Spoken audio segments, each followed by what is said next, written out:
Everyone owns a phone, maybe you're holding one in your hand right now, and if you look up around you, chances are you'll see someone else on their phone when we're stood in line at the store, in between sets at the gym. It's really become second nature to us by now. But why? Sure, we use our phones when we're bored, but we also use them at concerts, at dinner with friends, when spending time with the people who gave birth. Toast when Steve Jobs first introduced the iPhone.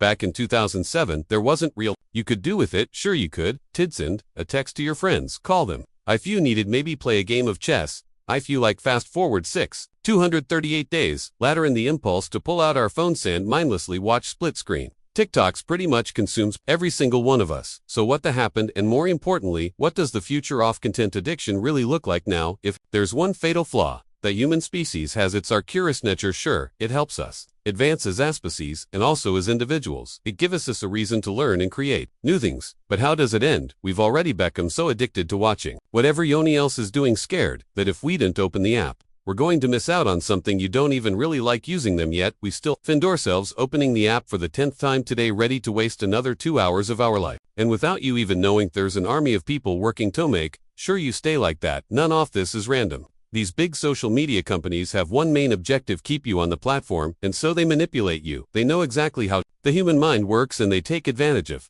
that. When you grab your phone first thing in the morning, when you open an app without even thinking about it, all off the habits you have, all of them have been specifically engineered to happen. Apps are literally designed after a slot machine. The way we can pull down and refresh the feed, getting another hit off instant dopamine. You see, there's a common misconception with dopamine online. It's currently being portrayed as the feel-good chemical, the chemical that's released in your brain whenever something good just happened. Many people believe we're addicted to dopamine, and as a result, we seek constant stimulation to fulfill this addiction. And this idea works well if you're selling a course. Own a dopamine detox. Dopamine is originally a hunting mechanism. It's not real to we catch whatever it is we're hunting for, but when we're in pursuit of it, dopamine's primary role in the human brain is to make the hunt fun. And if you pit two and two together, here you can see why social media is so addictive. It's basically one big hunt, a hunt for a funny video or a post you actually want to see. But what does this mean for our future? Well, ultimately, there's two different ways this can music go. The first path will be one of dystopia. Think back to the year before iPhone was released. What would give us a hit of dopamine? Maybe a walk in the park. Spending time with our familiars. These things would produce a level of dopamine in our brains that satisfied you. And then imagine the year later when you could still do those things, but this time you could use your iPhone at the same time. What happens now? It's not. That's receive more dopamine. We receive the exact same amount as before, except this time our tolerance has gone up, meaning now find those previous things not as fun anymore because we've experienced better. And this is exactly what's happening now. It's why we can't do anything without some sort of noise in the background. It's why we have to watch a TikTok whilst also watching another TikTok.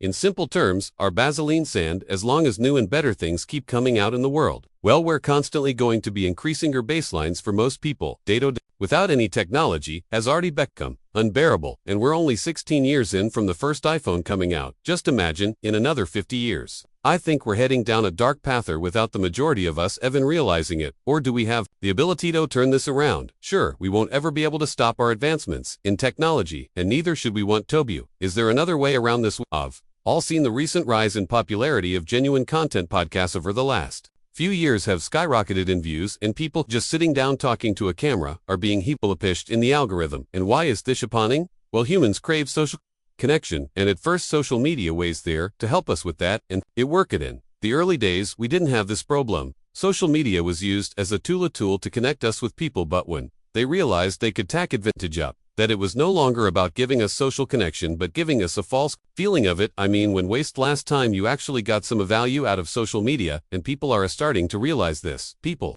like you and many more across the world are just tired of being fed every day, and we're actually taking a step back for it once. And the whole point of this video is to ask you to take that step, a step away from all the content my videos include, because ultimately, it's our children who will be suffering the true consequences if we carry on at this trajectory. So keeping that in mind, just ask yourself, what do you value more, keeping those apps on your phone or a better future for your children?